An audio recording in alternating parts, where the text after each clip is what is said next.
de Bilbo. O Senhor dos Anéis, Parte 1, A Irmandade do Anel. CD 16. O Anel viaja para sul.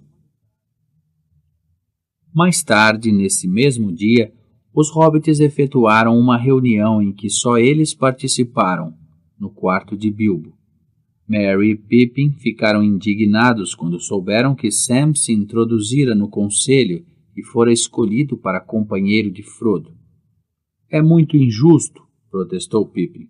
Em vez de o expulsar e de o acorrentar, Elrond recompensou-lhe o atrevimento? Recompensou-lhe, repetiu Frodo, pois eu não consigo imaginar um castigo mais severo. Estão a falar sem pensar, se consideram uma recompensa a condenação a participar nesta viagem sem esperança. Ontem sonhei que a minha missão estava cumprida e poderia descansar aqui muito tempo, talvez para sempre. Não me admira e gostaria que pudesses, realmente, redarguiu Merry. Mas é ao Sam que estamos a invejar e não a ti. Se tens de partir, será um castigo para qualquer de nós ficar, até mesmo em Rivendell. Percorremos um longo caminho contigo e passamos juntos por alguns maus bocados. Queremos continuar. Era isso que eu queria dizer, afirmou Pippin. Nós, hobbits, devemos unir-nos e assim faremos. Eu irei contigo, a não ser que me acorrentem. Tem de haver alguém inteligente no grupo. Então tu não serás com certeza escolhido, peregrino Tulk, exclamou Gandalf, a espreitar para dentro do quarto pela janela que ficava perto do chão. Estão todos a preocupar-se desnecessariamente, pois ainda não está nada decidido. Ainda não está nada decidido, repetiu Pippin. Então o que estiveram a fazer? Passaram horas fechados. A conversar, disse Bilbo. Conversou-se muito e toda a gente soube uma novidade de arregalar o olho. Até o velho Gandalf. Creio que aquela noticiazinha do Legolas a respeito de Gollum, até a ele o apanhou de surpresa, embora disfarçasse. Engana-se, contestou Gandalf. Não prestou atenção. Eu já soubera a notícia por intermédio de Gwaihir. Se quer que lhe diga, os únicos que disseram coisas de arregalar verdadeiramente o olho, para usar a sua expressão, foram você e o Frodo. E eu fui o único que não fiquei surpreendido. Bem, de qualquer modo não se decidiu nada além da escolha do pobre Frodo e do Sam, insistiu Bilbo. Desde o princípio receei que isso acontecesse, se me recusassem.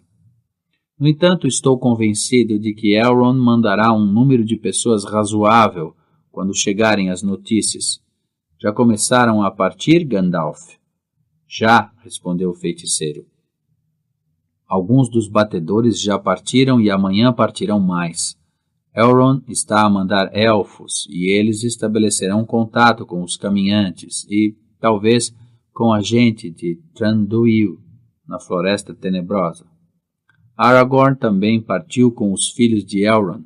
Teremos de bater as terras circundantes num raio de muitas léguas antes de tomar qualquer iniciativa. Portanto, anima-te, Frodo. Provavelmente terás aqui uma longa estada. Ai, suspirou Sam tristemente. Esperaremos somente o tempo suficiente para o inverno chegar. Isso não se pode remediar, afirmou Bilbo. E a culpa é em parte tua, Frodo, meu rapaz, por teres insistido em esperar pelo meu aniversário. Não posso deixar de pensar que foi uma estranha maneira de o celebrar. Eu não teria escolhido esse dia para deixar entrar os Bagginses de Vila do Saco no fundo do saco. Mas contra fatos não há argumentos, e a realidade agora é esta. Não podem esperar até a primavera, e só podem partir quando as notícias dos batedores chegarem. Quando o inverno começa a sentir-se e as pedras estalam na noite gélida. Quando os charcos escurecem e as árvores se despem, é duro ter de viver ao relento. Receio, no entanto, que seja essa a sorte que os espera. Também eu, disse Gandalf. Não poderemos partir enquanto não descobrirmos que é feito dos cavaleiros. Pensava que tinham sido todos destruídos pela enxurrada, observou Merry. Não se destroem assim espectros do anel, redarguiu-lhe Gandalf. O poder do seu senhor está neles, e só ele os mantém ou aniquila. Esperamos que tenham ficado todos sem cavalos e sem disfarces, o que os tornará temporariamente menos perigosos. Mas mesmo disso temos de adquirir a certeza. Entretanto, deves tentar esquecer as tuas preocupações, Frodo. Não sei se poderei fazer alguma coisa para te ajudar, mas deixa-me segredar-te o seguinte ao ouvido. Alguém disse que era necessária inteligência no grupo, e tinha razão. Acho que irei contigo. A notícia causou uma alegria tão grande a Frodo que Gandalf se levantou do parapeito da janela onde estivera sentado, tirou o chapéu e curvou-se. Eu disse apenas, acho que irei contigo. Por enquanto não consideres nada garantido. Elrond terá muito a dizer neste assunto, assim como o teu amigo Passo de Gigante. Isso lembra-me que preciso de falar com Elrond. Tenho de ir andando. Quanto tempo calcula que passarei aqui? Perguntou Frodo a Bilbo quando Gandalf os deixou. Não sei, não consigo contar os dias em Rivendell, mas acho que será muito tempo. Poderemos ter algumas boas conversas. Que dizes a ajudar-me com o meu livro e começar o seguinte? Já pensaste em algum fim? Já pensei em vários, mas são todos tristes e desagradáveis, respondeu Frodo. Isso não serve, protestou Bilbo. Os livros têm de ter fins felizes. Que te parece este? E assentaram todos e passaram o resto da vida juntos e felizes.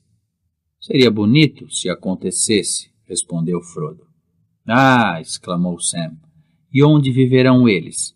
É isso que muitas vezes me pergunto.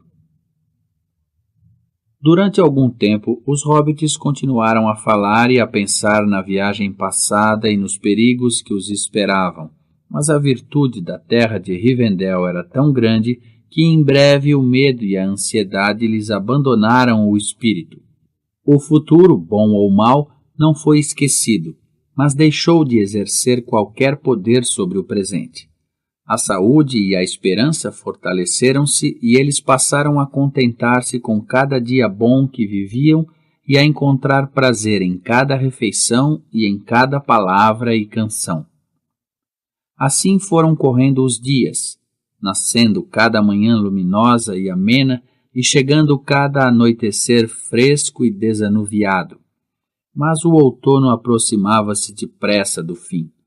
Lentamente, a luz dourada transformou-se em pálida prata e as folhas mais persistentes caíram das árvores nuas. Começou a soprar um vento frio das montanhas nebulosas, a leste. A lua dos caçadores crescia, redonda, no céu noturno e punha em fuga as estrelas mais pequenas. Mas no sul brilhava uma estrela vermelha. Todas as noites, quando a lua morria, a estrela brilhava cada vez mais. Frodo via-a da janela, no abismo do céu, a brilhar como um olho atento, que coruscava por cima das árvores na orla do vale. Os hobbits estavam em casa de Elrond havia quase 2 meses. Novembro passara levando consigo os últimos farrapos do outono e corria dezembro, quando os batedores começaram a regressar. Alguns tinham viajado para norte, para além das nascentes do Hoarfell, nos Ethen Moors. Outros tinham viajado para o oeste e, com a ajuda de Aragorn e dos caminhantes, esquadrinhado as terras que ficavam muito abaixo do rio Cinzento até Tarbad, onde a velha estrada do norte atravessava o rio junto de uma cidade em ruínas. Tinham ido muitos para leste e sul, e alguns deles atravessado as montanhas e penetrado na floresta tenebrosa, enquanto outros tinham subido o desfiladeiro na nascente do rio Alegre, descido à terra erma, percorrido os campos alegres e, finalmente, chegado à velha casa de Radagast, em Rosgobel. Mas Radagast não estava, e eles tinham regressado pela alta passagem a que chamavam Escada do Regato Sombrio. Os filhos de Elrond, Eladan e Elrohir, foram os últimos a chegar. Tinham feito uma grande viagem, passando do Filão de Prata para uma região estranha, mas recusaram-se a falar da sua missão, fosse a quem fosse, tirando Elrond. Os batedores não tinham descoberto, em lado nenhum, quaisquer sinais ou notícias dos cavaleiros ou de outros servos do inimigo. Nem as águias das montanhas nebulosas lhes tinham dado novidades. Também não tinham visto nem ouvido nada a respeito de Gollum. Mas os lobos selvagens continuavam a concentrar-se e andavam de novo a caçar muito a montante do grande rio. 3 dos cavalos pretos tinham logo sido encontrados, afogados, no val inundado. Nos rochedos dos rápidos mais abaixo, foram descobertos os cadáveres de mais 5, assim como uma comprida capa preta, rasgada e esfarrapada. Não se encontraram mais vestígios dos cavaleiros negros, e em lado algum se sentira a sua presença. Dir-se-ia que tinham desaparecido do norte. A 8 dos 9 sabemos pelo menos o que aconteceu, comentou Gandalf. É temerário ter a certeza. No entanto, creio que podemos ter esperança de que os espectros do Anel foram dispersados e se viram obrigados a regressar, da melhor maneira que puderam, à casa do seu amo, em Mordor, vazios e informes. Se assim foi, ainda passará algum tempo antes de poderem recomeçar a caçada. Claro que o inimigo tem outros servidores, mas mesmo esses terão de percorrer toda a distância até as fronteiras de Rivendell para poderem descobrir-nos a pista. E, se tivermos cuidado, ela será difícil de encontrar, mas é preciso que nós não atrasemos mais. Elrond mandou chamar os hobbits, olhou gravemente para Frodo e disse: chegou o momento. Se o anel tem de partir, deve ser em breve. Os que partirem com ele não devem contar com a ajuda de guerra ou força na sua missão. Tem de penetrar no domínio do inimigo, longe de qualquer socorro. Continua fiel à sua palavra, Frodo, de que será o portador do anel? Continuo. Irei com Sam. Então não o posso ajudar muito, nem mesmo com conselhos, declarou Elrond. Pouco consigo prever do seu caminho e não sei como executará a sua tarefa. A sombra já chegou ao sopé das montanhas e aproxima-se cada vez mais, mesmo até os limites do Rio Cinzento. E tudo quanto está debaixo da sombra é negro para mim. Encontrará muitos inimigos, alguns declarados e outros disfarçados, e também poderá encontrar amigos no seu caminho quando menos o esperar.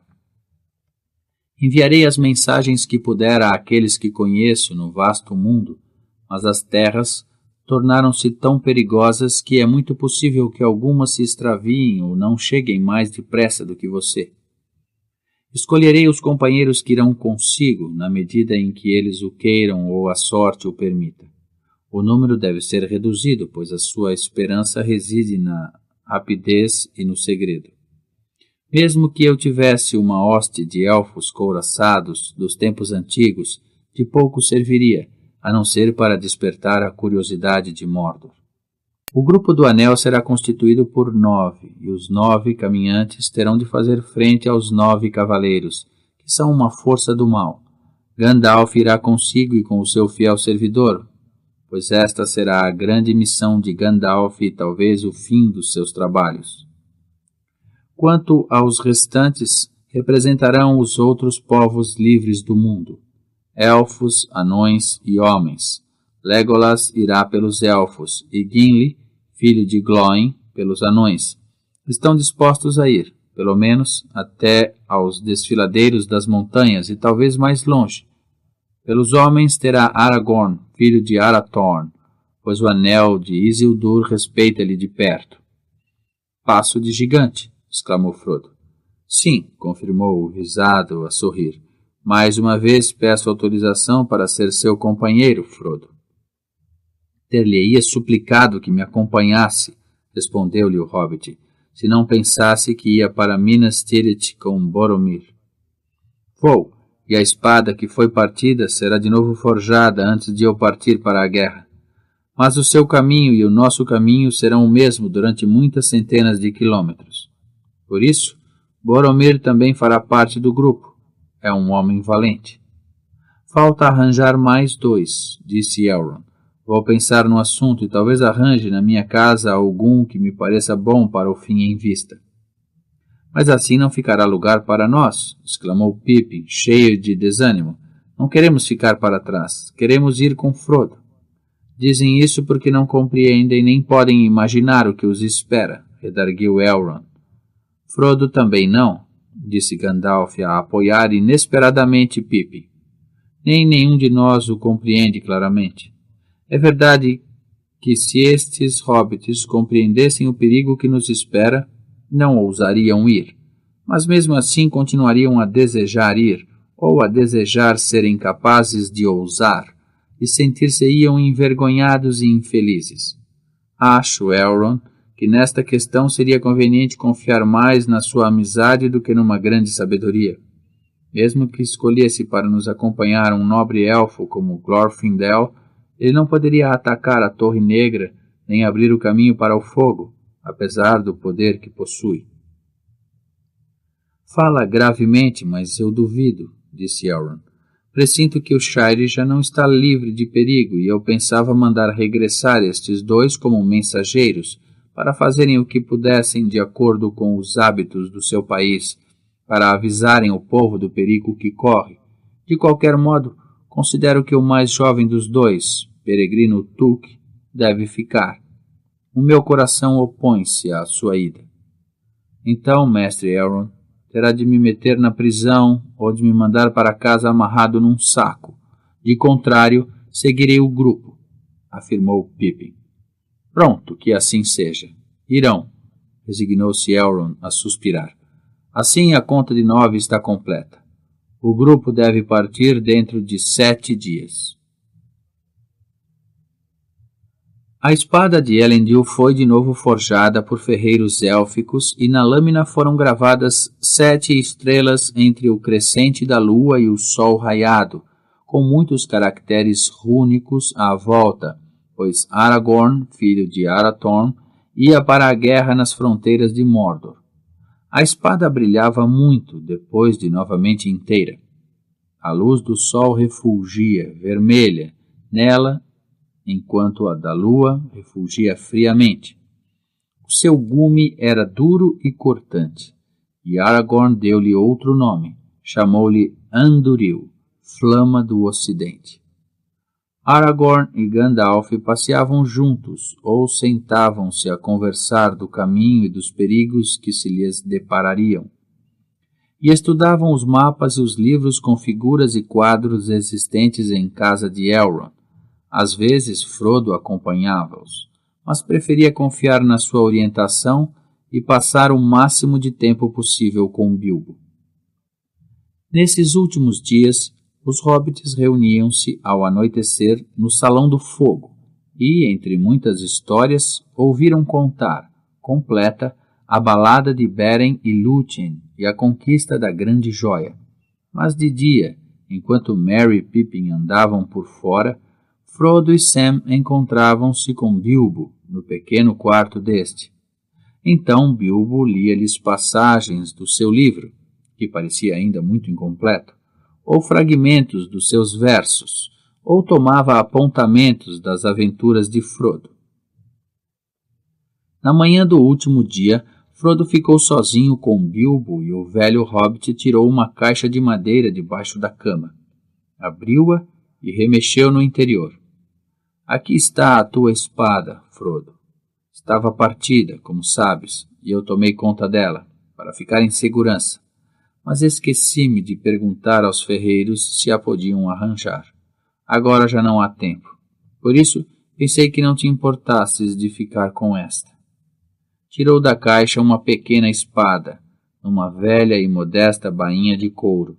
Depois desembainhou-a e a lâmina polida e bem cuidada cintilou de súbito, fria e refulgente. É o ferrão, explicou enquanto a cravava profundamente com pouco esforço numa viga de madeira. Guarda, se quiseres, eu não voltarei a precisar dela, espero. Frodo aceitou-a agradecido.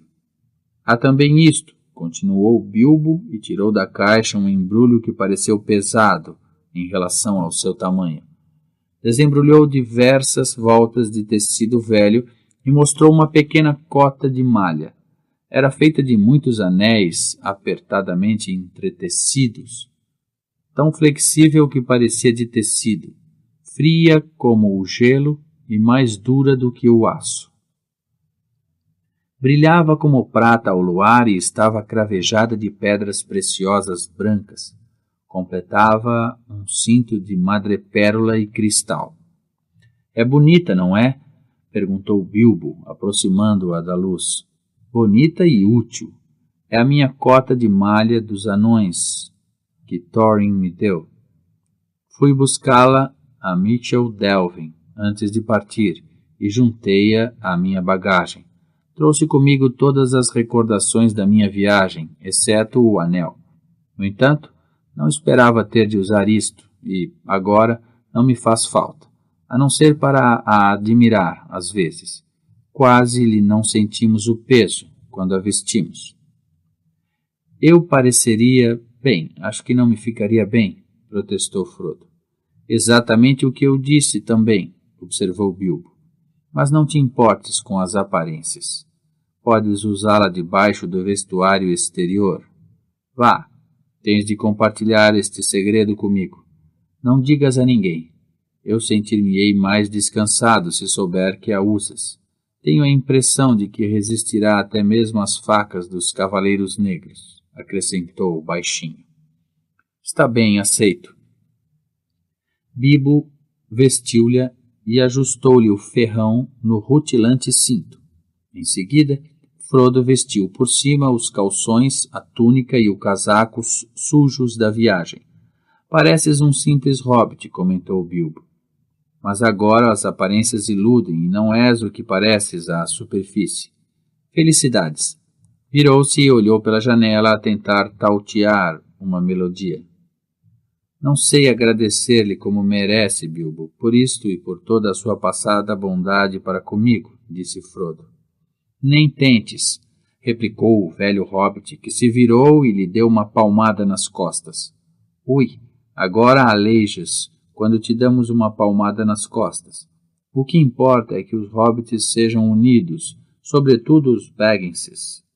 Em troca, só te peço que tenhas contigo o máximo cuidado possível e que no regresso tragas todas as notícias, canções antigas e histórias que descobrires. Eu farei o possível por concluir o meu livro antes de voltares. Gostaria de escrever o segundo, se sobreviver. Calou-se, virou-se de novo para a janela e cantou docemente. Sento-me à lareira e penso em tudo quanto vi, em flores dos prados e borboletas de estios já passados, em folhas amarelas e finas teias de outonos que vivi, com névoa matinal e sol prateado e vento a soprar-me no cabelo. Sento-me à lareira e penso como será o mundo quando chegar o inverno sem uma primavera que não verei. Pois há tantas coisas que eu nunca vi. Em todas as florestas, cada primavera há um verde diferente. Sento-me à lareira e penso em gente de há muito tempo e em gente que verá um mundo que nunca conhecerei. Mas enquanto, sentado, penso em tempos que lá vão, o ouvido está atento ao regresso de passos e as vozes à porta. Estava um dia frio e cinzento de fins de dezembro. O vento leste passava através dos ramos nus das árvores e assobiava nos pinheiros escuros dos montes. Nuvens esfarrapadas passavam a correr, negras e baixas. Quando as sombras tristes do entardecer começaram a alastrar, o grupo preparou-se para partir. Estava combinado que partiriam ao crepúsculo, pois Elrond aconselhava-os a viajar sempre que possível ao abrigo da noite, até estarem longe de Rivendell. Devem recear os muitos olhos dos servos de Sauron, dizia. Estou certo de que já chegaram ao conhecimento dele notícias do desaire dos cavaleiros, o que deve tê-lo enchido de ira. Por isso deve ter espiões apeados e voadores nas terras setentrionais. Até mesmo do céu que os cobre se devem precaver, enquanto viajarem. O grupo levou pouco material de guerra, pois a sua esperança residia no segredo e não no combate. Aragorn levava Andúril, mas era essa a sua única arma e vestia de verde e castanho baços como um caminhante dos ermos. Boromir levava uma espada comprida, de formato semelhante ao de Andúril, mas de menos nobre estirpe, e munira-se de um escudo e do seu chifre de guerra. Soa forte e claro nos vales dos montes, disse, e quando soa aos inimigos de Gondor que fujam. Levou o chifre aos lábios, soprou, e o eco do toque saltou de rocha em rocha, e todos quantos ouviram tal voz em Rivendell logo se levantaram. Devia evitar tocar esse chifre, Boromir, recomendou-lhe Elrond, enquanto não estiver de novo nas fronteiras da sua terra ou a premente necessidade a tal o obrigar. Talvez tenha razão, admitiu Boromir, mas tenho sempre deixado a minha trompa soar à partida, e embora depois tenhamos de caminhar na sombra, não partirei como um ladrão pela calada da noite. Gimli, o anão, era o único que usava abertamente uma curta cota de anéis de aço, pois os anões não se assustam com pesos, e no cinto levava um machado de lâmina larga. Legolas tinha um arco e uma aljava, e no cinto uma comprida faca branca. Os hobbits mais novos levavam as espadas que tinham trazido da Anta, e Frodo levava apenas o ferrão, e a cota de malhoa oculta sob o vestuário, como Bilbo recomendara. Gandalf levava o seu bastão, e, cingida à cinta, a espada élfica Glamdring, companheira de Orcrist, que jazia agora no peito de Thorin, sob a montanha solitária.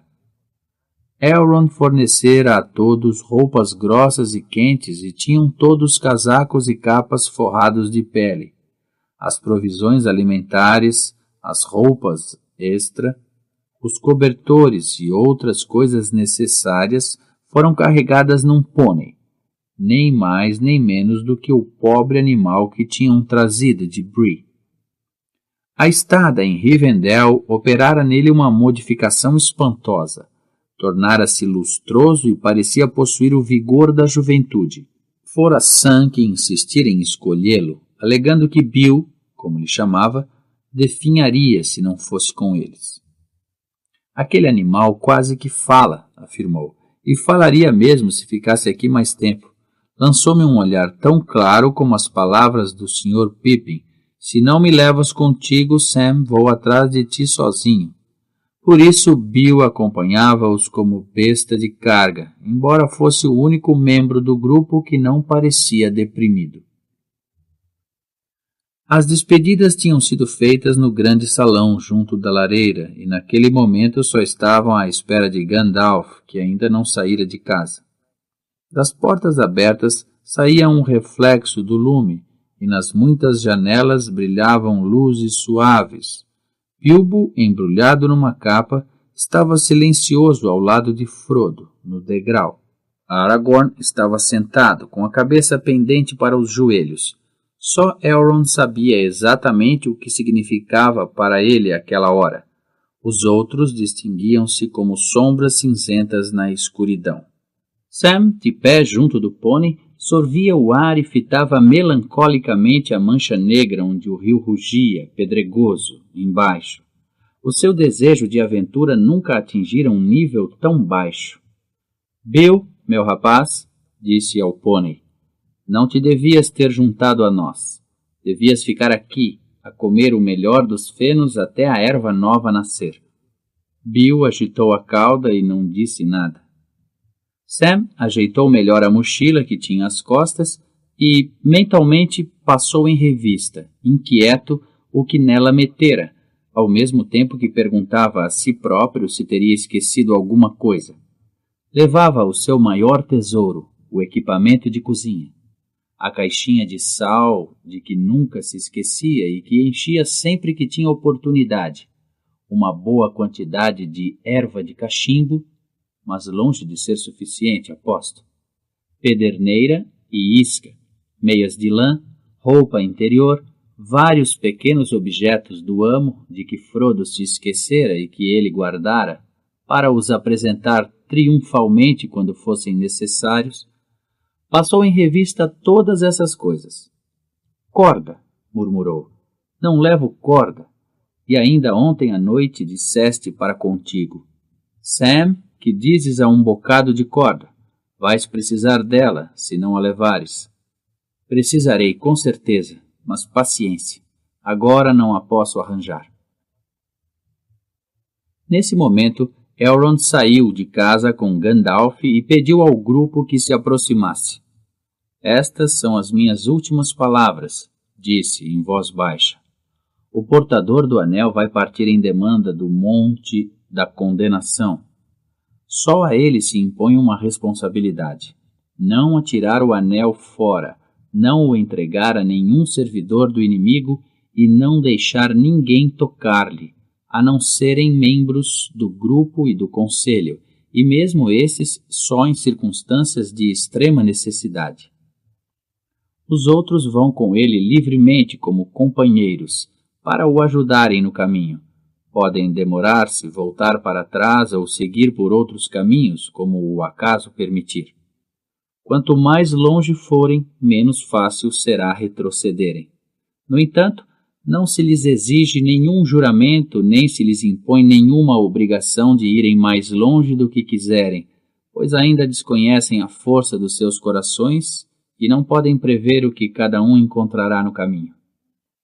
Desleal é aquele que se despede quando a estrada escurece, observou Gimli. Talvez, admitiu Elrond, mas não jure caminhar no escuro aquele que não viu cair a noite. Todavia, a palavra jurada pode fortalecer o coração hesitante, insistiu Gimli. Ou despedaçá-lo, replicou Elrond.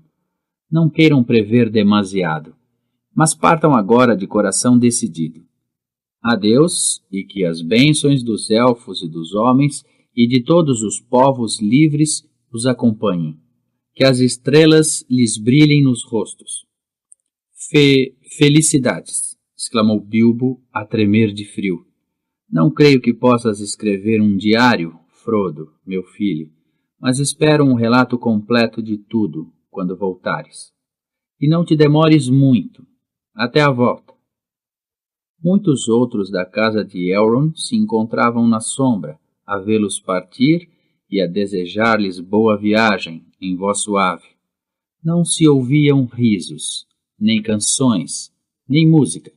Por fim, os membros do grupo voltaram-se e desapareceram silenciosamente na escuridão. Atravessaram a ponte e subiram lentamente os longos, íngremes e sinuosos caminhos que saíam do vale de Rivendell. Por fim, chegaram à charneca alta, onde o vento assobiava entre a urze. Depois de um derradeiro olhar à última casa acolhedora, cuja luz brilhava embaixo, continuaram a caminhada pela noite afora. No val de Bruinen, saíram da estrada. Viraram para sul e seguiram por carreiros estreitos entre as terras acidentadas. O seu objetivo era manterem esse caminho, a oeste das montanhas, durante muitos quilômetros e muitos dias. A região era muito mais acidentada e árida do que o Vale Verde do Grande Rio, na terra erma, do outro lado da serrania, e o seu avanço seria, por isso, lento. Mas eles esperavam escapar assim à vista de olhos hostis. Os espiões de Sauron raramente tinham sido vistos naquela região desértica, cujos caminhos eram pouco conhecidos, a não ser dos habitantes de Rivendell. Gandalf ia à frente, acompanhado de Aragorn, que conhecia aquela terra mesmo às escuras. Os outros seguiam-no em fila e Legolas, cujos olhos eram penetrantes, fechava a marcha. A primeira parte da viagem foi difícil e monótona, e na mente de Frodo pouco ficou gravado dela, a não ser o vento. Durante muitos dias sem sol sopraram das montanhas de leste rajadas geladas, e parecera não haver roupa que vedasse a entrada aos seus dedos ávidos. Embora estivessem bem agasalhados, os membros do grupo raramente se sentiam quentes, quer em movimento, quer em repouso. Dormiam agitadamente no meio do dia em qualquer cavidade da terra ou escondidos sob os emaranhados arbustos espinhosos que cresciam em moitas em muitos lugares. Ao fim da tarde, o vigilante acordava-os e tomavam a refeição principal, geralmente fria e pouco apetitosa, pois era raro arriscarem-se a acender lume. À noitinha, reatavam a viagem, sempre o mais para sul que conseguiam. Ao princípio, os hobbits tiveram a impressão de que, embora caminhassem e tropeçassem até ficarem extenuados, avançavam como lesmas e nunca mais chegavam a lado nenhum. Todos os dias a terra parecia praticamente igual ao que fora na véspera. No entanto, as montanhas iam se aproximando firmemente. A sul de Rivendell, subiram ainda mais e viraram para o oeste, e no sopé da cordilheira principal deparou-se-lhes uma região ainda mais vasta de montes inóspitos e vales fundos cheios de águas turbulentas. Os caminhos eram poucos e sinuosos, e frequentemente levavam-nos apenas à beira de algum precipício abrupto ou a pântanos traiçoeiros. Viajavam havia 15 dias quando o tempo mudou. O vento amainou de súbito e depois rondou para sul. As nuvens velozes subiram e desfizeram-se, e o sol mostrou-se pálido e luminoso. Nasceu uma alvorada clara e fria, ao fim de uma longa e extenuante marcha noturna. Os viajantes chegaram a uma cordilheira baixa coroada por velhos azevinhos, cujos troncos verde-acinzentados pareciam ter sido talhados na própria rocha dos montes. As folhas escuras luziam e as bagas vermelhas brilhavam à luz do sol nascente. Frodo distinguiu, a sul, as formas vagas de altas montanhas que pareciam agora atravessar-se no caminho que o grupo seguia. À esquerda dessa alta cordilheira erguiam-se 3 picos. O mais alto e mais próximo parecia um dente coroado de neve. A sua grande, nua e íngreme vertente setentrional ainda estava, em grande parte, mergulhada em sombras, mas nos pontos onde os raios do sol incidiam obliquamente, viam-se reflexos vermelhos. Gandalf parou ao lado de Frodo e olhou, com a mão em pala. "Andamos bem", observou. "Chegamos às fronteiras do país a que os homens chamam Hollin. Muitos elfos viveram aqui em tempos mais felizes, quando se chamava Eregion. Percorremos 35 léguas em linha reta, embora os nossos pés tenham palmilhado muitos mais quilômetros. Doravante, a terra e o tempo serão mais amenos, mas talvez também mais perigosos." "Perigoso ou não, um verdadeiro nascer do sol é um regalo", exclamou Frodo, ao mesmo tempo que atirava o capuz para trás e deixava a luz da manhã banhar-lhe o rosto. "Mas as montanhas estão à nossa frente", observou Pippin. "Devemos ter virado para leste durante a noite." "Não viramos nada", respondeu Gandalf. "O que acontece é que a vista alcança uma distância maior quando a luz é clara. Atrás daqueles picos a cordilheira vira para sudoeste. Há muitos mapas na casa de Elrond, mas suponho que nunca pensaste em consultá-los." "Consultei sim, algumas vezes, mas eu não me lembro. Frodo tem melhor cabeça para esse gênero de coisas." "Eu não preciso de mapa nenhum", disse Gimli, que subira com Legolas e olhava em frente com um estranho brilho nos olhos encovados. "Aquela é a terra onde os nossos antepassados trabalharam, em tempos idos, e nós temos gravado a imagem daquelas montanhas em muitos objetos de metal e pedra, e em muitas canções e histórias. Erguem-se muito alto nos nossos sonhos, Barás, Zirac e Chatur. Só as tinha visto uma vez de longe na vida real, mas conheço-as e aos seus nomes, pois debaixo delas fica Casa Dun, ou Dwarrow Delph, a que chamam agora Cova Preta, Moria na língua élfica. Além, ergue-se Barazimbar, o Corno Vermelho, o cruel Caradhras. E a seguir ficam Prateada e Cabeça Prateada, Celebdil, a Branca, e Fanoidol, a Cinzenta, a que nós chamamos Siraxigil e Bundashotur. Ali dividem-se as montanhas nebulosas, entre cujos braços fica o vale sombrio que não podemos esquecer, Azanubizar, o vale do regato sombrio, a que os elfos chamam Nanduririon. É para o vale do regato sombrio que seguimos, disse Gandalf. Se subirmos a passagem chamada Porta do Corno Vermelho, sob o lado mais distante de Caradhras, desceremos pela escada do regato sombrio ao fundo vale dos anões. É aí que fica o Lago do Espelho, onde o rio Filão de Prata tem as suas nascentes geladas. Escura é a água do Keled Zaran, disse Gimli, e frias são as nascentes do Kibil Nala. O meu coração estremece quando penso que posso vê-los em breve. Que o espetáculo te dê alegria, meu bom anão, desejou Gandalf. Mas, sintas o que sentires, nós, pelo menos, não podemos demorar-nos no vale. Temos de descer o Filão de Prata até as florestas secretas e daí ao grande rio, e depois... Calou-se. Sim, e depois? Perguntou Merry. Depois até o fim da viagem. No fim, respondeu Gandalf. Não podemos prever com muita antecedência. Congratulemo-nos pelo fato de termos concluído a primeira etapa em segurança. Creio que descansaremos aqui, não só durante o dia de hoje, mas também esta noite. Respira-se em Hollin um ar salutar. Um país tem de ser vítima de muito mal antes de esquecer por completo os elfos, se alguma vez eles o habitaram. Isso é verdade, concordou Legolas. Mas os elfos desta terra eram de uma raça diferente da nossa, que somos gente da floresta, e agora as árvores e a erva não se lembram deles. Só as pedras ouço lamentá-los. Profundamente nos escavaram, com beleza nos esculpiram, altas nos construíram, mas partiram. Partiram, procuraram os portos há muito tempo. Nessa manhã, acenderam uma fogueira num buraco fundo, coberto por grandes maciços de azevinho, e o seu jantar pequeno almoço foi o mais alegre desde que tinham partido. Não se apressaram a deitar-se depois, visto esperarem dispor de toda a noite para dormirem e só tencionarem reatar a viagem ao anoitecer do dia seguinte. Aragorn era o único que se mostrava calado e inquieto. A certa altura, deixou o grupo e afastou-se, na direção da cordilheira. Parou à sombra de uma árvore, a olhar para sul e oeste, com a cabeça inclinada como se escutasse.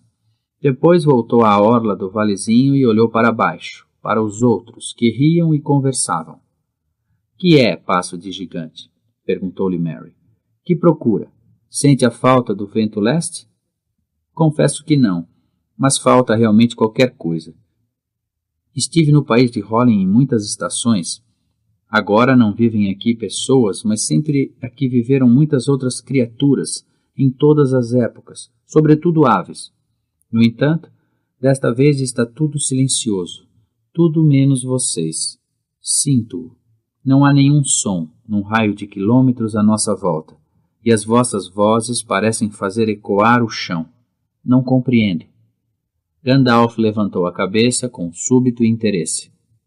Qual calcula que seja a razão? Perguntou. Haverá mais nesse silêncio do que a surpresa de ver 4 hobbits, para não falar dos restantes membros do grupo, onde raramente se vê ou ouve gente? Oxalá fosse isso, respondeu Aragorn, mas sinto em mim um sentido de vigilância e de medo, que nunca experimentei aqui. Então devemos ser mais cuidadosos, decidiu Gandalf. Quando viajamos com um caminhante, devemos prestar-lhe atenção, especialmente se o caminhante é Aragorn. Temos, portanto, de deixar de falar alto. Devemos descansar sossegadamente e montar guarda. Naquele dia, a primeira guarda coube a Sam, mas Aragorn juntou-se-lhe. Os outros adormeceram. Então o silêncio aumentou a tal ponto que até Sam o sentiu. Ouvia-se perfeitamente a respiração dos que dormiam, o agitar da cauda do pônei e os movimentos ocasionais das suas patas tornaram-se sons altos. Sam ouvia as próprias articulações estalar quando se mexia. Cercava-o um silêncio de morte e cobria-os a todos um céu azul claro à medida que o sol subia, vindo de leste. Ao longe, a sul, apareceu uma mancha escura que aumentou e avançou para norte, como fumo soprado pelo vento. Que é aquilo, passo de gigante? Não parece uma nuvem? Disse Sam, baixinho, a Aragorn. O outro, que observava atentamente o céu, não respondeu. Mas o próprio Sam não tardou a poder ver o que se aproximava. Bandos de aves, a voar a grande velocidade, descreviam círculos e voltas e iam atravessando a terra toda, como se procurassem qualquer coisa. E aproximavam-se implacavelmente. Estenda-se no chão e não se mexa, disse Aragorn, num murmúrio sibilante, ao mesmo tempo que puxava Sam para baixo, para a sombra de um avezinho, pois um regimento de aves separara-se de súbito da hoste principal e avançava à direito para a cordilheira, a voar baixo. Sam julgou tratar-se de uma espécie de corvos grandes. Quando o sobrevoaram, numa massa tão compacta que a sombra a seguiu, escura, no solo, ouviu-se um crocito áspero. Aragorn só se levantou quando as aves desapareceram ao longe, a norte e oeste, e o céu ficou de novo limpo. Então, levantou-se de um pulo e foi acordar Gandalf. Regimentos de corvos pretos sobrevoam a terra toda, entre as montanhas e o rio cinzento, disse-lhe, e passaram sobre Hólin. Não são nativas daqui, são Crebain, de Fangorn e da Dunlândia. Não sei o que fazem.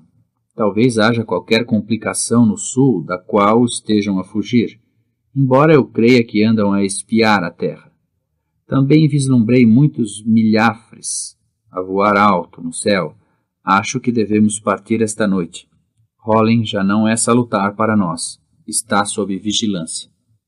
Nesse caso, a porta do Corno Vermelho também está, comentou Gandalf. Não imagino como poderemos passá-la sem sermos vistos. Mas pensaremos nisso quando chegar à altura. Quando a partirmos assim que escurecer, receio que tenha razão. Por sorte, o nosso lume fez pouco fumo e estava quase apagado quando os Crebain passaram, disse Aragorn. Tem de ser apagado e não pode ser reacendido. Mas que grandíssimo aborrecimento! Exclamou Pippin quando, ao acordar ao fim da tarde, lhe deram a notícia. Não podiam acender o lume e tinham de partir de novo à noite. Tudo por causa de um bando de corvos. E eu que estava à espera de uma boa refeição para esta noite. Qualquer coisa quente. Podes continuar à espera, redarguiu-lhe Gandalf. É possível que ainda tenhas muitos banquetes inesperados. Quanto a mim, gostaria de poder fumar um cachimbo tranquilamente e de ter os pés mais quentes. No entanto, há uma coisa de que podemos ter a certeza. A temperatura aumentará à medida que avançarmos para sul. Não me surpreenderia se aumentasse até demais, disse Sam, baixinho, a Frodo. Começo a pensar que já é tempo de vermos essa montanha de fogo e o fim da estrada, por assim dizer. Ao princípio, julguei que fosse aqui este Corno Vermelho, ou lá como se chama, até Gimli fazer o seu discurso. A língua dos anões deve ser uma coisa de partir os queixos. Os mapas não diziam nada à mente de Sam e, naquelas terras estranhas, todas as distâncias lhe pareciam tão imensas que não estava ao seu alcance calculá-las. O grupo permaneceu escondido durante todo esse dia. As aves negras passavam de vez em quando, mas desapareceram rumo ao sul, quando o sol começou a avermelhar no poente. O grupo partiu ao crepúsculo e, virando um pouco para leste, seguiu na direção de Caradhras, que ainda brilhava ao longe com um leve tom avermelhado, reflexo da derradeira luz do sol já ausente. Uma a uma, estrelas brancas acenderam-se no céu que escurecia pouco a pouco. Encontraram um bom caminho, guiados por Aragorn. Frodo julgou tratar-se das ruínas de uma estrada antiga, que em tempos fora larga e bem traçada, de Hollin à passagem da montanha. A lua plena ergueu-se sobre as montanhas e emitiu uma luz pálida, sob a qual as sombras das pedras pareciam pretas. Muitas delas pareciam ter sido afeiçoadas por mãos, embora estivessem agora amontoadas e em ruínas numa terra agreste e árida. Chegara a hora fria antes do primeiro brilho do alvorecer e a lua esvaía-se. Frodo olhou para o céu. De súbito, viu ou sentiu uma sombra passar pelas estrelas altas, o que lhe deu a impressão de que elas se apagavam um instante e logo se reacendiam. Percorreu-o um calafrio. Viu alguma coisa passar lá em cima? Perguntou baixinho a Gandalf, que ia logo à sua frente. Não, mas senti, fosse o que fosse, respondeu o feiticeiro. Talvez não tenha sido nada. Um farrapo de nuvem. Se fosse isso, ia depressa e não era o vento que a levava, comentou Aragorn. Nessa noite não aconteceu mais nada. A manhã seguinte alvoreceu ainda mais luminosa do que a anterior, mas o ar estava outra vez frio. O vento rondava de novo para leste. Continuaram a caminhar durante mais 2 noites, sempre a subir, mas cada vez mais lentamente, à medida que o caminho contornava os montes e as montanhas se erguiam, sempre mais perto. Na terceira manhã, Caradhras surgiu-lhes à frente. Um pico imponente coroado de neve que parecia prata, mas com os lados abruptos e nus, vermelho escuros, como se manchados de sangue. O céu estava carregado e o sol fraco. Entretanto, o vento rondara para nordeste. Gandalf aspirou o ar e olhou para trás. O inverno avança na nossa pelgada, disse tranquilamente a Aragorn. Os montes longínquos, a norte, estão mais brancos do que estavam. A neve desce-lhes pelas espaldas abaixo. Esta noite subiremos na direção da Porta do Corno Vermelho. É muito possível que sejamos vistos por vigilantes naquele carreiro estreito e que nos saia algum mal ao caminho, mas o tempo pode tornar-se pior de todos os inimigos. Que pensa agora do seu percurso, Aragorn? Frodo ouviu as palavras do feiticeiro e compreendeu que Gandalf e Aragorn continuavam uma discussão que devia ter começado muito antes. Prestou atenção, inquieto. Não penso nada de bom do nosso percurso, do princípio ao fim, como muito bem sabe, Gandalf, respondeu Aragorn. Os perigos conhecidos e desconhecidos aumentarão à medida que avançarmos. Mas temos de avançar e não vale de nada adiar a passagem das montanhas. Mais para sul não existem passagens nenhumas até se chegar ao desfiladeiro de Rohan. Não confio nesse caminho, depois das notícias que nos deu de Saruman. Quem sabe que lado servem agora os comandantes militares dos senhores dos cavalos? Sim, quem sabe. Mas há outro caminho sem ser pela passagem de Caradhras, o caminho escuro e secreto de que falamos. Mas não voltemos a falar dele, por enquanto. Peço-lhe que não diga nada aos outros, pelo menos até se tornar evidente que não existe outra alternativa. Devemos tomar uma decisão antes de avançarmos mais, insistiu Gandalf. Então estudemos bem o assunto na nossa mente, enquanto os outros descansam e dormem, propôs Aragorn. Ao fim da tarde, enquanto os outros terminavam o pequeno almoço, Gandalf e Aragorn afastaram-se juntos e pararam a olhar para Caradhras. Agora as suas vertentes apresentavam-se escuras e sombrias, e nuvens cinzentas envolviam-lhe a cabeça. Frodo observou-os e perguntou a si mesmo em que sentido decidiriam.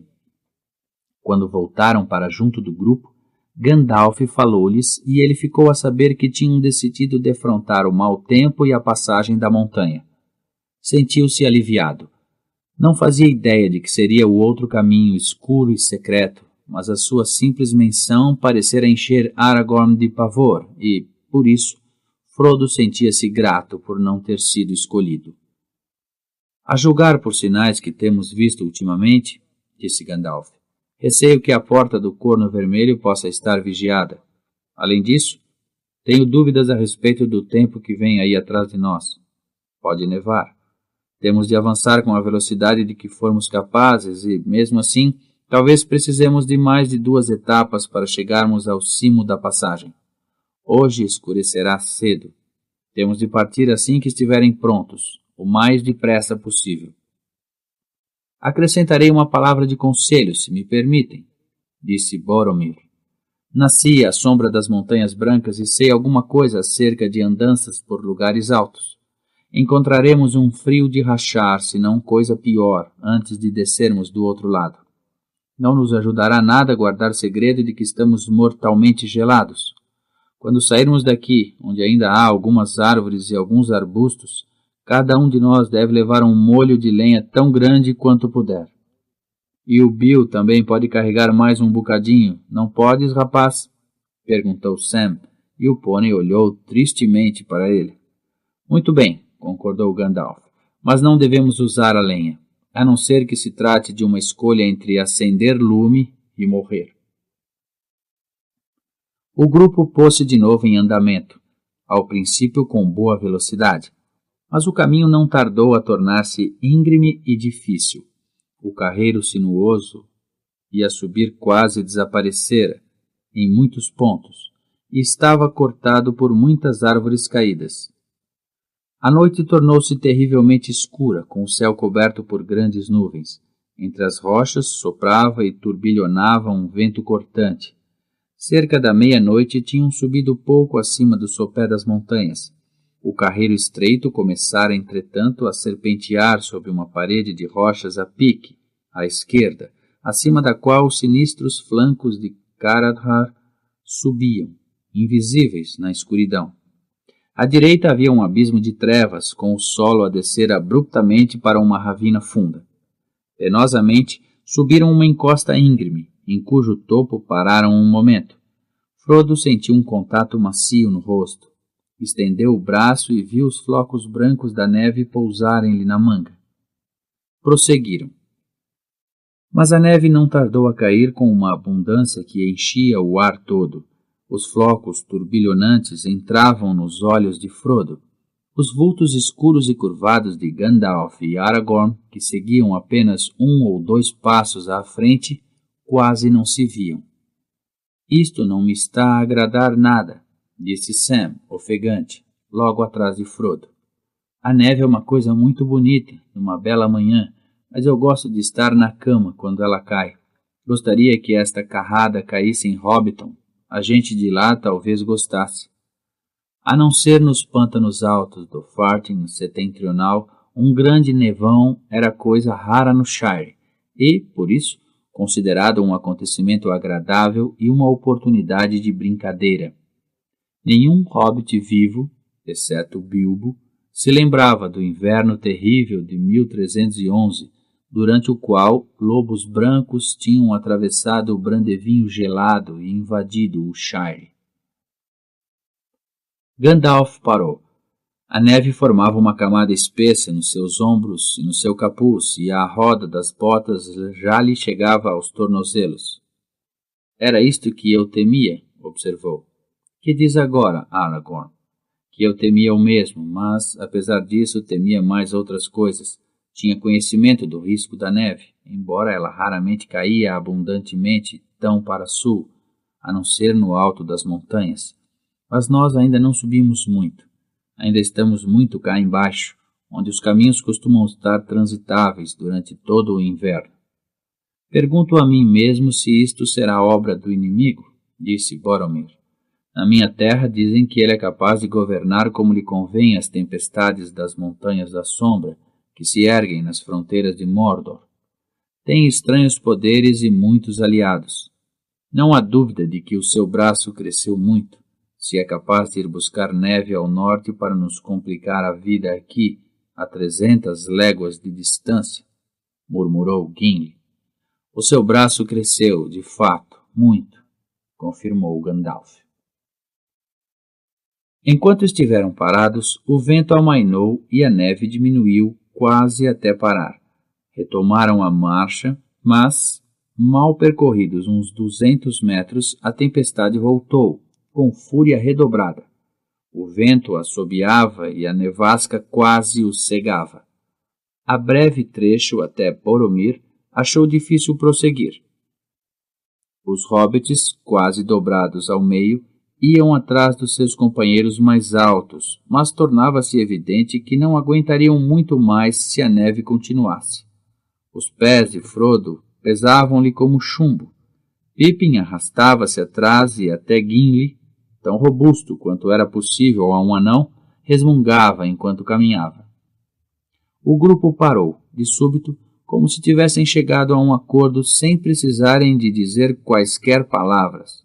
Ouviam ruídos estranhos na escuridão que os cercava.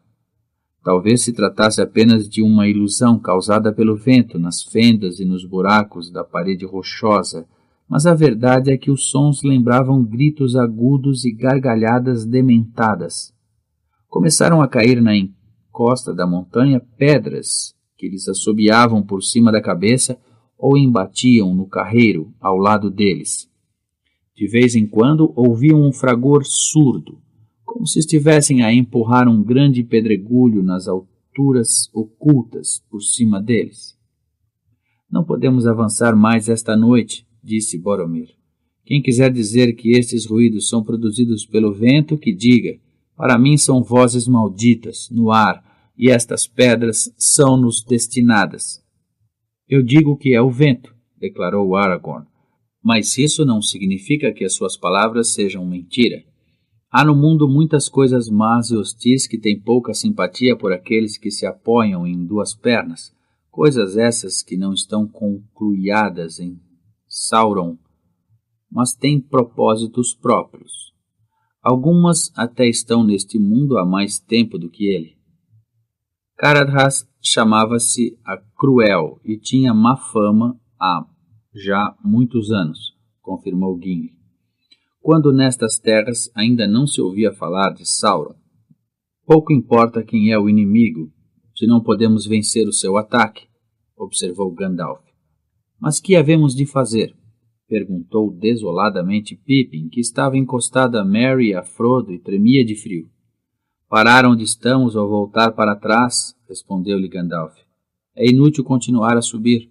Se a memória não me falha, uma curta distância mais acima o caminho abandona o penhasco e envereda por uma depressão larga e baixa, ao fundo de uma longa e difícil ladeira.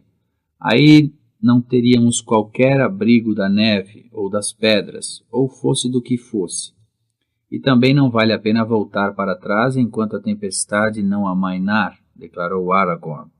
Na subida não passamos por nenhum lugar que oferecesse mais abrigo do que a parede deste penhasco sob a qual nos encontramos agora. Abrigo? Resmungou Sam. Se isto é abrigo, uma parede sem telhado é uma casa. O grupo juntou-se e encostou-se o mais possível ao penhasco. Este ficava voltado para sul e perto da base inclinava-se um bocadinho para fora, o que lhes deu a esperança de que lhes proporcionasse alguma proteção do vento norte e das pedras que caíam. Mas rajadas redemoinhantes assobiavam à volta deles por todos os lados, e a neve continuava a cair em nuvens cada vez mais densas. Aconchegaram-se uns aos outros, de costas contra a parede. Bill, o pônei, estava paciente, mas tristemente parado diante dos hobbits e protegia-os um pouco. Mas a neve não tardou a ultrapassar-lhe os jarretes e continuou a subir. Se não tivessem companheiros mais altos do que eles, os hobbits não tardariam a ficar soterrados. Invadiu Frodo uma grande sonolência e sentiu-se mergulhar muito depressa num sonho quente e vago.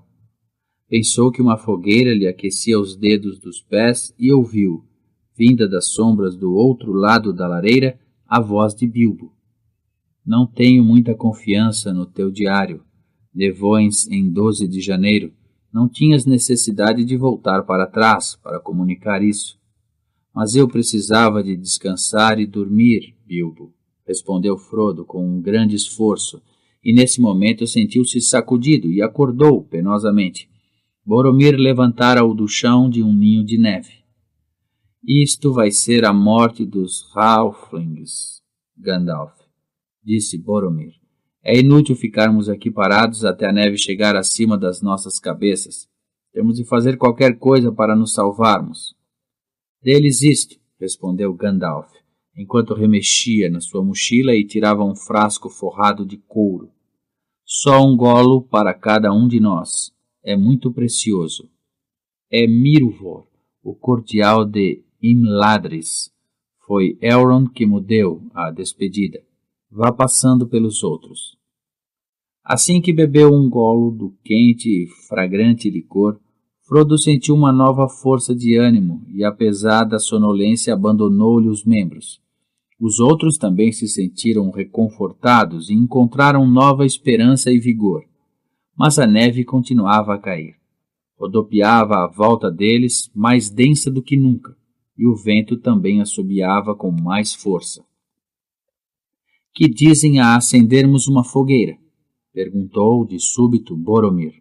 Parece que está quase chegado o momento de escolher entre o lume e a morte, Gandalf.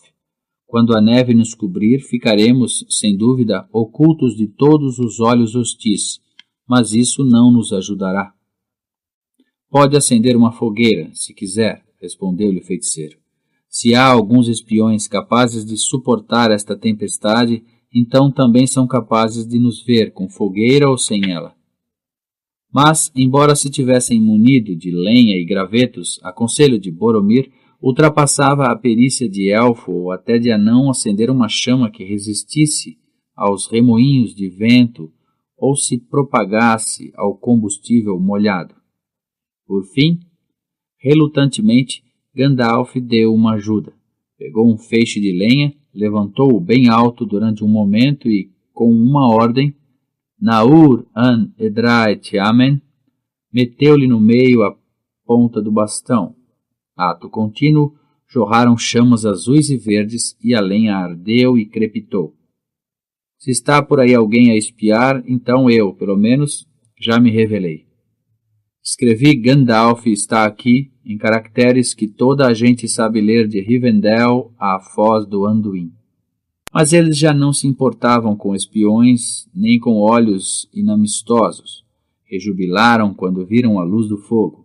A lenha ardia alegremente e, embora a neve rechinasse a toda a volta e se formassem poças de neve derretida e lama debaixo dos seus pés, aqueceram gratamente as mãos nas chamas.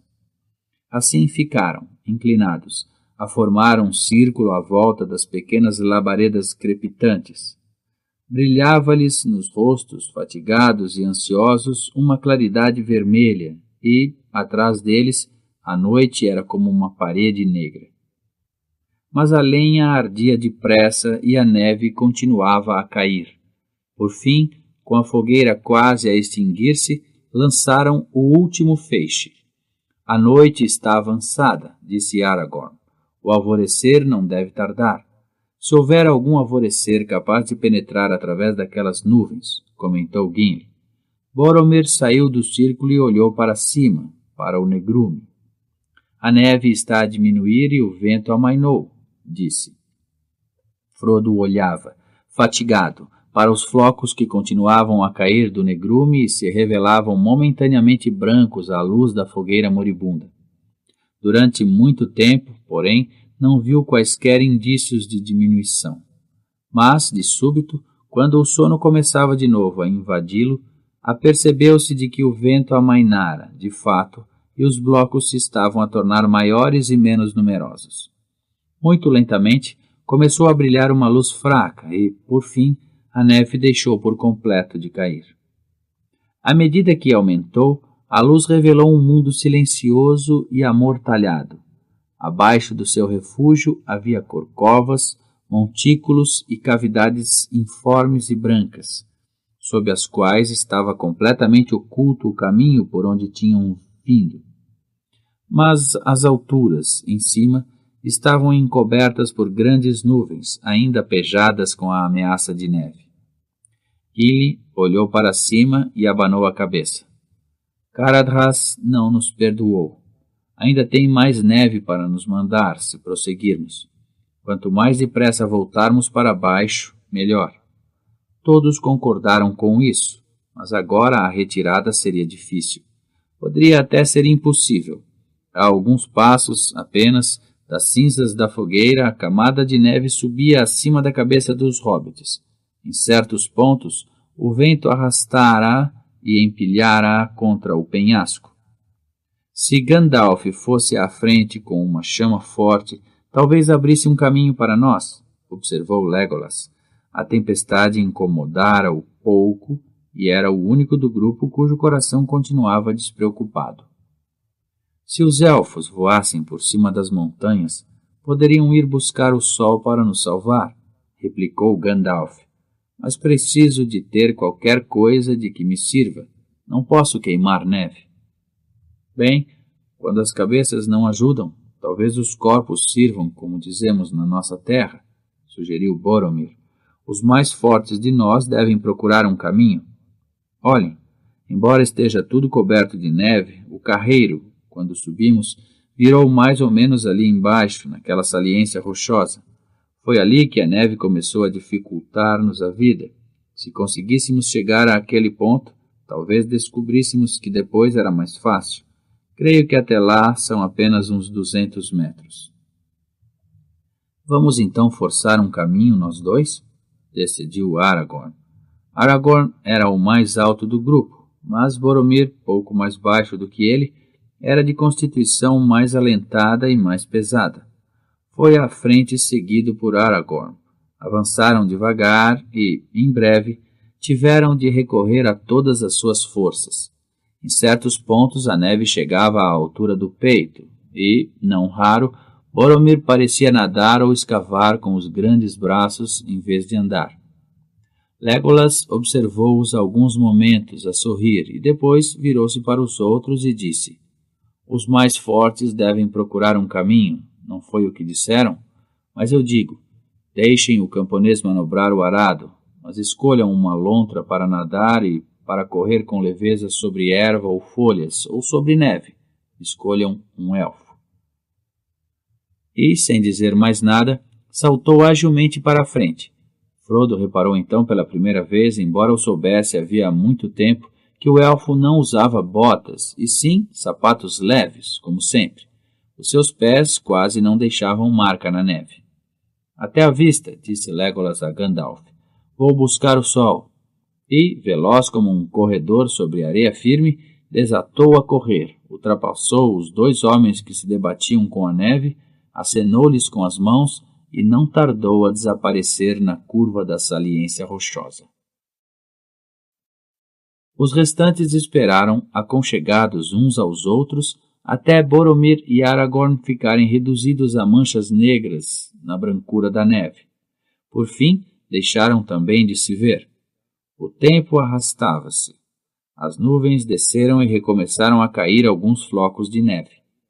Passou talvez 1 hora, embora parecesse muito mais, até que finalmente viram Legolas voltar. Ao mesmo tempo, Boromir e Aragorn reapareceram na curva, muito atrás dele, e começaram a subir penosamente. Bem, gritou Legolas enquanto corria, não trouxe o sol. Anda a passear nos campos azuis do sul e uma grinaldazinha de neve neste cabeço do corno vermelho não o incomoda nada. Mas trouxe um raio de boa esperança para aqueles que estão condenados a andar a pé. A maior acumulação de neve arrastada pelo vento encontra-se logo a seguir à curva, e os nossos homens fortes quase lá ficaram sepultados. Desesperaram, coitados, até ao voltar, e os informar de que a acumulação era pouco mais larga do que uma parede. Do outro lado, subitamente, a neve diminui e, mais abaixo, não é mais do que um fino cobertor para arrefecer os dedos dos pés de um hobbit. Ah, eu bem dizia, exclamou Gimli. Não se tratou de nenhuma tempestade de neve normal, e sim da má vontade de Caradhras. Não gosta de elfos nem de anões, e essa aglomeração de que falou destinou-se a cortar-nos a fuga. Felizmente o seu Caradhras esqueceu-se de que estão homens com vocês, declarou Boromir, que chegou nesse momento, e homens fortes também, se me é permitido dizê-lo, embora neste momento talvez fizessem mais jeito homens mais fracos, mas com paz. Mesmo assim, abrimos uma passagem através da acumulação de neve na curva, coisa pela qual se devem sentir gratos todos aqueles que não podem correr tão lestos como os elfos. Mas como vamos lá chegar, mesmo com a passagem aberta na acumulação de neve? Perguntou Pippin, que deu assim voz ao pensamento de todos os hobbits presentes. Tenham esperança, respondeu Boromir. Estou cansado, mas ainda me resta alguma força. E a Aragorn também. Nós transportaremos a gente pequena. Os outros, certamente, saberão arranjar-se para nos seguir. Vamos, mestre peregrino. Começarei por si. Levantou o hobbit e disse-lhe, agarre-se ao meu pescoço que precisarei dos braços livres. Começou a avançar e Aragorn seguiu-o, com Merry. Pippin maravilhou-se com a força de Boromir ao ver o caminho que ele já tinha aberto sem outra ferramenta além dos grandes membros.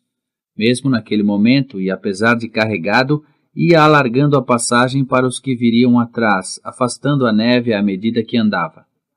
Por fim, chegaram à grande acumulação que se atravessava no caminho da montanha como uma parede inesperada e abrupta, com o cume aguçado como se tivesse sido afeiçoado com facas. Tinha mais de 2 vezes a altura de Boromir, mas no meio fora aberta uma passagem que subia e descia como uma ponte. Merry e Pippin foram depositados do lado oposto, onde esperaram, com Legolas, que os restantes chegassem. Passado um bocado, Boromir voltou a carregar Sam. Atrás dele, no caminho estreito, mas já bem batido, apareceu Gandalf a conduzir Bio com Gimli empoleirado entre a bagagem. No fim, chegou Aragorn a carregar Frodo e transpuseram a passagem. Mas, mal Frodo pôs os pés no chão, ouviu-se como que um trovão e veio por ali abaixo uma quantidade de pedras e neve solta. Os salpicos da neve deixaram meio cegos os membros do grupo, que se tinham encostado, encolhidos, ao penhasco. Quando o ar clareou de novo, verificaram que o caminho estava bloqueado atrás deles. Basta, basta, gritou Gimli. Estamos a ir-nos embora o mais depressa que podemos. Efetivamente, com aquela última demonstração, a maldade da montanha pareceu esgotar-se, como se Caradhras tivesse adquirido a certeza de que os invasores tinham sido expulsos e não se atreveriam a voltar. A ameaça da neve dissipou-se. As nuvens começaram a separar-se e a luz tornou-se mais forte. Como Legolas dissera, verificaram que a neve formava uma camada cada vez menos espessa à medida que desciam, de modo que até os hobbits podiam seguir pelos seus meios. Pouco depois encontraram-se todos, de novo, na projeção rochosa plana do cimo da encosta íngreme, onde tinham sentido cair os primeiros flocos de neve, na noite anterior. A manhã já ia muito avançada. Daquele ponto alto, olharam para trás, para o ocidente, sobre as terras mais baixas. Muito ao longe, na zona agreste que ficava na base da montanha, distinguiram o valezinho por onde tinham começado a subir a passagem da montanha. Frodo sentia as pernas doridas. Estava enregelado até aos ossos e esfomeado. A cabeça andou-lhe à roda só de pensar na longa e penosa marcha pela encosta abaixo. Viu pontos negros à frente dos olhos. Esfregou-os, mas os pontos permaneceram. Ao longe, por baixo dele, mas ainda muito alto sobre os contrafortes mais baixos, pontos escuros descreviam círculos no ar. Outra vez as aves, exclamou Aragorn, a apontar para baixo. Contra isso não há agora nada a fazer, declarou Gandalf. Quer sejam boas, quer más, ou quer não tenham mesmo nada a ver conosco, temos de descer imediatamente. Não podemos esperar que caia outra noite, nem mesmo neste ponto da montanha. Soprou atrás deles um vento frio. Quando viraram as costas à porta do Corno Vermelho e começaram a descer a encosta, cansados e aos tropeções. Caradhras